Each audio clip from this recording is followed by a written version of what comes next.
The phone buzzed. Jessica. 10 years. That name on the screen felt like a cold hand on my chest. It was Saturday. Sun slicing through the blinds, the smell of coffee thick in the air. Brochures for the zoo were scattered across the table. Joshua's birthday was looming. I hesitated, then answered. Matthew? Her voice, when it came, was a whisper, thin and frayed at the edges. Jessica, I said, keeping it tight, neutral. What's up? I divorced Ted. The words were a gut punch. I dropped the travel magazine, a vibrant beach scene now mocking the sudden chill in the room. The San Francisco skyline outside, a steel and glass blur, suddenly felt distant, irrelevant. All I heard was her voice. Divorced? I sank back into the couch. What the hell happened? I'm at my parents' place, she said, her voice cracking. I ran from Ted. A cold dread coiled in my stomach.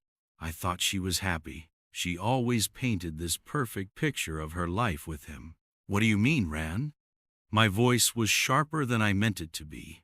The oolong tea in my glass rippled with the sudden tremor of my hand. He was abusive, Matthew, she whispered, her voice trembling now. It started small, but it escalated. I stood, pacing, the city sprawling 20 stories below, a distorted mirror of the chaos in my head. Why didn't you say anything, Jessica? It's been 10 years. We're strangers now. The words stung, even to my own ears, but the divorce, the unresolved feelings, they all bubbled up. I was terrified, she choked out, barely audible. And he was trying to take my money. And Joshua, she broke off, a sob catching in her throat. My gaze fell on the zoo brochures, specifically the penguin exhibit.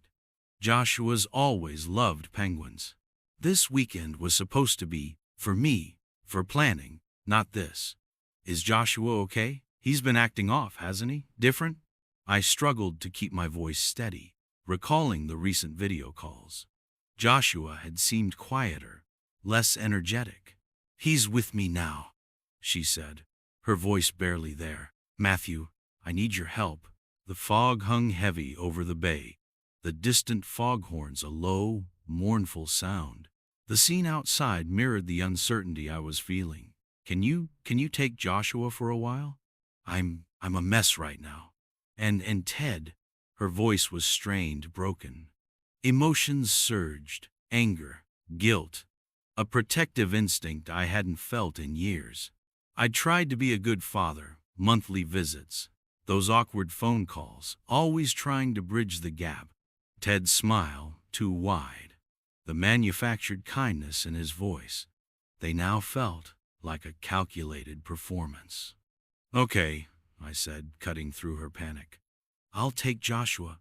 When do I pick him up? Tomorrow afternoon, she asked, her voice laced with fear. Ted's always gone on weekends. I'll be there, I replied immediately, my voice firm, decisive. Thank you, Matthew.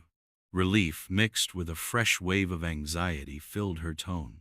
I'm so sorry to ask this of you, not after the divorce, not after everything. Don't worry about it, I said, the words automatic. We're still Joshua's parents, Jessica. After the call ended, the silence in the apartment felt heavier, the cheerful travel show on TV a discordant mockery. I picked up the penguin brochure, the emperor penguins a reminder of Joshua's wide-eyed wonder. Okay, I muttered to myself, already reaching for my phone. Pizza first, double cheese, with olives. Joshua's favorite. Then, the spare room. It needed to become a kid's room. I started writing a shopping list on my phone, the city lights outside twinkling like fallen stars. A new chapter, a messy, complicated one, was starting tomorrow. And for Joshua, I was ready to fight. I needed to find out what kind of monster Ted truly was. But first, Joshua. That's all that mattered right now. Let's go, kiddo. I placed a hand on Joshua's small shoulder, but he didn't flinch. At the front door of Jessica's parents' place, He was unnaturally quiet, his eyes fixed on the ground. Usually, he was a question machine. "Dad, got any new games? Or what are we doing this time?" It was a bright Sunday afternoon. Sun warm on my face, leaves rustling in the breeze. I'd already put his favorite cushion in the back seat of my silver Volvo. "Seatbelt on, buddy?" I checked the rearview mirror. He nodded, but his reflection looked shadowed, his young face too tight for a 12-year-old. "Hey, I ordered pizza, double cheese, just like you like it." I tried to sound cheerful, turning the key in the ignition. All I got in response from the back seat was a mumbled, "Uh-huh." The car eased out of the quiet residential street, past blooming flowers lining the roadside. The spring sunshine should have been welcoming, but it felt cold, brittle. As we waited for the stoplight to turn, I kept glancing at Joshua in the rearview. He stared out the window, lost in thought. "Hey, Dad." About 15 minutes into the drive, he finally spoke, his voice low. "What's up, bud? Is Mom okay?"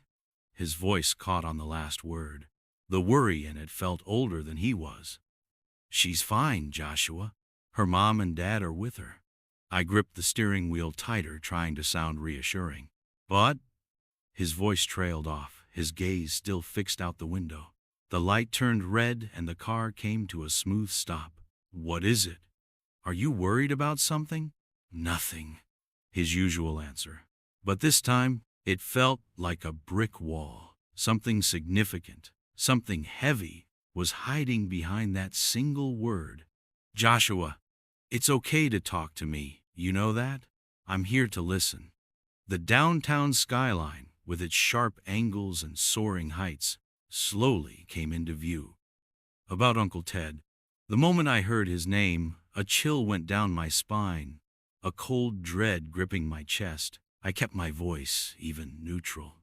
"What about Uncle Ted?" "No, nothing." He fell silent again, his profile a study in suppressed emotion. His small fist was clenched tight. When we arrived at my apartment, I grabbed his duffel bag and headed for the elevator.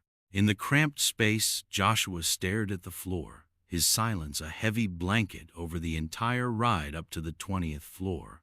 "You hungry? Pizza should be here any minute." I opened the apartment door, trying to sound upbeat, the smell of garlic and cheese filling the space. "Yeah, a little," he said, shuffling into the apartment, as if he was entering a strange place, even though he'd been here countless times. "Look, I even fixed up your room. You want to check it out?" I led him down the hallway, the spare room now transformed. Wow. For the first time, his eyes showed a flicker of their usual spark. "You like it?" I asked, my heart lifting at his small smile. "Yeah, thanks, Dad." "Pizza time, then. It'll get cold." He picked up a slice of pizza with small hands, carefully bringing it to his mouth. "I was thinking we could go to the zoo next week. They have the penguin show." "Really?" For a brief moment, his eyes brightened, then clouded over again. "But Mom?" "Mom needs to rest right now," I said, putting an arm around his shoulder, feeling his small frame tremble. "But she'll be okay, I promise." "Dad," he whispered, the word small and shaky. "What's wrong, kiddo?" "I'm scared." The words punched me in the gut. No 12-year-old should sound like that, should feel that kind of fear. What the hell was going on? The city outside faded into darkness, the sky now a bruised purple. I pulled him close, hugging him tight, needing to believe that I could be his shield, his safe harbor in this storm. "No way. That Ted?" Grant's voice was a low growl, a tremor running through it. We sat in the living room of Jessica's parents' house, the Sunday sunlight streaming through the window but failing to brighten the mood. Jessica was a ghost of her former self, painfully thin, the fresh blouse she wore doing little to conceal the fading bruises on her arms. Her mother, Maria, sat beside her, holding her hand, her face etched with worry, The coffee on the table remained untouched. It started with arguments, Jessica began, her voice shaky, barely a whisper. But then it escalated. He started draining our savings, making investments, under false pretenses. Why didn't you say anything sooner? I asked, my voice harsher than I intended. Maria's eyes darted to her daughter, worry evident on her face. Because Jessica's voice cracked. Ted said if I told anyone, he'd do something to Joshua.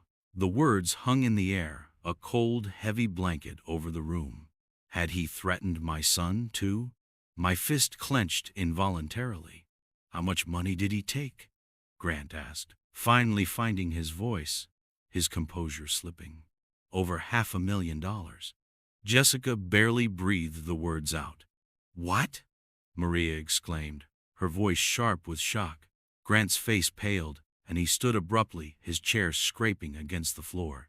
He even sold some of my company's stock. Without permission, Jessica's words hit me like a physical blow. Her company, the one she'd poured her heart and soul into for years, the one she'd rebuilt after the divorce, it was her pride and joy, her identity. Do you have any proof? I asked, trying to stay calm, trying to think like the detective I used to be. This. Jessica reached for her phone, her hand shaking. On the screen, transaction records, conversations with Ted, all laid bare. And this. She pushed the collar of her blouse aside, revealing a fresh, angry-looking scar on her neck. That bastard, Grant growled, his face contorted with rage. I'd never seen this side of my ex-father-in-law before. Did you go to the police? I asked, trying to keep my voice level. They said the evidence wasn't enough, Jessica said, her gaze falling to the floor. Maria pulled her daughter into a tight embrace, her eyes red and swollen. I'll investigate, I said, standing, feeling a surge of purpose. Outside, a bird was chirping on a branch, oblivious to the turmoil within this room. But Matthew, Jessica's voice was laced with terror. It's dangerous. Ted, he's really scary. Don't worry, I replied, stepping closer to her, placing a hand on her shoulder. I still have some friends from my time on the force. I needed to reassure her, to show her that there was hope. Let's focus on Joshua now. Healing from this will take time. Did Ted do something to Joshua? Maria asked, her voice laced with concern. He won't talk about it, I said, thinking back to the previous night. The nightmares, the way he'd flinched at the slightest sound. He's changed so much. That jerk, I can't believe him. Grant slammed a fist against the wall, making us all jump. Dad. Jessica started crying, the tears flowing freely. Maria held her tightly, her own eyes overflowing. I'll take care of everything, I said, my voice quiet but firm. The bird outside had flown away, leaving a void in the otherwise peaceful scene. How? Grant turned to face me, his eyes filled with a mixture of anger and despair. First, we need to dig into Ted's past, I said, pulling out my phone and starting to make notes. There has to be something there, some kind of criminal record. And we'll look into those financial transactions, I continued, feeling a renewed sense of purpose. We'll find proof of fraud. Matthew. Jessica whispered my name, a glimmer of hope in her voice.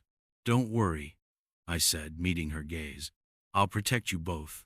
As I turned to leave, I searched Ted's name on my phone. A picture of success, a charming businessman, a man who smiled with perfect teeth, flashed on the screen. But I knew now there was a darkness lurking behind that perfect facade. As I started the car, my hands tightened on the wheel. I had to expose Ted for who he really was, for the sake of my son and my ex-wife. They needed peace, and I was going to make sure they got it. Dad, I can't take it anymore. Joshua's voice, small and shaky, pierced the silence of the night. I sat on the edge of his bed, the moonlight painting his worried blue eyes silver. Usually, he'd be asleep by now, soft snores filling the room. But tonight the air was heavy, thick with unspoken fears. "What happened, buddy? Can you tell me?" I asked softly, gently rubbing his back. He hugged his knees to his chest, saying nothing for a long moment. He was a ghost of the lively 12-year-old I knew. His new video game, bought just the day before, sat unopened on his desk. Normally, he'd be glued to it the second he got it. "Ted," he paused, his voice catching in his throat. "Ted, he hurt Mom." A tear escaped, tracing a path down his cheek. My chest tightened, a pain so sharp it felt like I couldn't breathe. I watched him shiver, my hand clenching involuntarily into a fist. "One night, I went to get some water," he continued, his voice barely above a whisper. "I heard Mom scream from the kitchen." He buried his face in his pillow, his words cut short by a sob. I gently rubbed his back, trying to soothe him, but the trembling beneath my hand only intensified the ache in my chest. Ted pushed her against the wall. He hit her. Joshua's voice was muffled by the pillow. I saw it, but I couldn't tell anyone. Hearing those words, something inside me snapped. I couldn't forgive myself for not noticing how much my son was suffering. I'd seen it, the change in him during the weekends, the small signs. But I hadn't pressed harder, hadn't pushed past his silence. "Why couldn't you tell anyone, Joshua?" I asked quietly, already knowing the answer. Ted said, "If I told anyone, he'd do worse things to Mom." His voice was thick with tears. "I was scared. I couldn't protect her. Every night I have nightmares. I dream Ted's chasing us." The words hit me like a physical blow. My son, my brave, sensitive son, living in constant fear, and I hadn't seen it. A surge of anger and guilt washed over me, but I pushed it down, knowing that my son needed me to be his safe harbor now. "I'm glad you told me, buddy," I said, stroking his hair. "It's okay now. I'm going to protect you and Mom. I'm not going to let Ted near you ever again." "Really?" He looked up, his eyes filled with a mixture of fear and a fragile hope. "Yes," I said, nodding firmly, meeting his gaze. "I promise. Justice will prevail. Ted will be held accountable for what he did. He won't ever hurt you or Mom again." I sat with him through the long night, holding him close until he finally drifted off, exhausted. I watched his sleeping face, reviewing the events of the last few days. Jessica's frantic call, the weakness in her voice, and now the confession from my son. It all clicked into place, forming a complete, terrifying picture. The first light of dawn was creeping through the window when I made the call to my old friend Stephen Walker, a lawyer I'd worked with during my time on the force, who specialized in domestic violence cases. I needed to act quickly. Joshua's testimony, in addition to everything else, was crucial. "We need to file for an emergency restraining order first," Stephen said, his voice calm and collected. "Jessica and Joshua's safety is top priority. We'll deal with Ted's criminal history and financial wrongdoing next." After hanging up, I went into the kitchen and found Joshua already up, eating cereal, his face less strained than the night before, but with dark circles under his eyes. "Don't worry, kiddo," I said, preparing breakfast, addressing his sleepy face. "I'm here for you. You don't have to go back to Ted's anymore." He nodded silently, the hope in his eyes a small beacon in the darkness. The morning sun streamed through the kitchen window, a herald of a new dawn, the beginning of our fight against Ted. Everything was falling into place. My son's brave confession, that was the final piece. The road ahead was going to be tough, but I was determined to win, for the people I loved. The defendant, Ted Martin, is hereby sentenced to 5 years in prison for fraud and assault. The judge's words echoed, final and resounding, in the hushed courtroom. Jessica, seated beside me, trembled, tears of relief tracing paths down her cheeks. 3 months, 3 months of relentless legal battles, digging for every scrap of evidence, fighting for every single point. It was over. Ted, in the defendant's seat, had finally let the carefully constructed facade of the charming businessman crumble, replaced by a man fidgeting, sweating, whispering urgently to his lawyer. I saw only the wreckage of his lies, the damage he had inflicted. During the discovery process, the extent of Ted's crimes had been revealed in stark, brutal detail. 3 other women, victims of similar marriage scams, all manipulated, all silenced through threats and violence. He had a pattern, a sick playbook. We also found out that he was wanted in another state for similar crimes. The prosecutor's closing statement was a methodical deconstruction of Ted's modus operandi, laying bare his deceit for all to see. A predator, plain and simple. Matthew. Jessica's voice was barely a whisper, laced with gratitude, her gaze locking with mine. Thank you. Thank you so much. I wouldn't have gotten through this if you hadn't helped me. I just nodded, returning her gaze, a small, genuine smile tugging at my lips. The fear had finally left her eyes, replaced by the glimmer of hope. As we walked out of the courtroom, Stephen Walker met us, his face lined with exhaustion but with a relieved smile. Congratulations, Jessica. We managed to recover all your assets, even those hidden in his offshore accounts, and there will be significant compensation coming your way. Stephen, thank you so much, I replied, shaking his hand. We owed him a lot. The long nights, the careful strategies, the endless work, it had paid off. Joshua was waiting for us outside, wearing his favorite hoodie and jeans.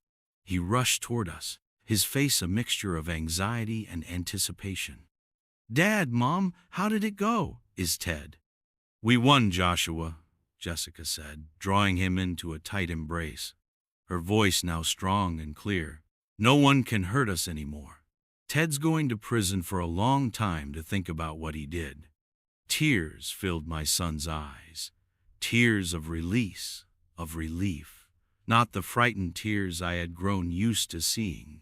I placed a hand on both of their shoulders, the warm spring sunshine bathing us in its golden light. We walked down the courthouse steps together, our steps lighter than they had been in months. Let's celebrate tonight, I suggested, and Joshua's face broke into a wide grin. Pizza, double cheese, and Dad's special lemonade too. Joshua, Jessica laughed softly, that bright, infectious laugh I hadn't heard in so long, a beautiful sound that warmed my heart. That evening we sat around the table, the pizza box open, Joshua's favorite cola poured, and my lemonade on the table. The easy conversation flowed, punctuated by bursts of laughter, a stark contrast to the tension that had haunted us for months. It was as if we'd all woken up from a nightmare and were now finally fully awake. Hey, Dad. Joshua looked at me, his expression serious. Can we do this more often? Eat together, I mean? And can I spend the night at your place? Of course you can, bud, I replied, glancing at Jessica, seeing her loving smile. We're a different kind of family now, but I'll always be here for you. Your room's always ready. Outside, the evening sky was painted in soft, hopeful colors. A new kind of family, forged in adversity, and now, finally, moving forward. The battle with Ted was over, but life went on, a new chapter unfolding for each of us. Jessica, with renewed determination, was preparing to go back to work. She had secured a new job interview, something that truly excited her. She was also starting therapy, a vital step in her healing process. Joshua had bounced back to his old self, back on the soccer field, scoring amazing goals, his laughter once again filling my apartment. As for me, I found a new sense of purpose in my role as a father and friend to both Jessica and Joshua. Our monthly visits had turned into more frequent sleepovers. We were a family, not in the traditional sense, but a family nonetheless. I often found myself thinking about what I had learned, the power of vigilance and support, and the importance of listening closely, especially to those you love. The past was behind us, the future was uncertain, but we were facing it together, as a unit. One clear night, I was standing at my window watching the city lights twinkling like distant stars. The city was a constant, a reminder of both the chaos and the beauty of life. And as I looked at that view, I knew that we would be okay. We had survived, we had found each other again, and our story was just beginning.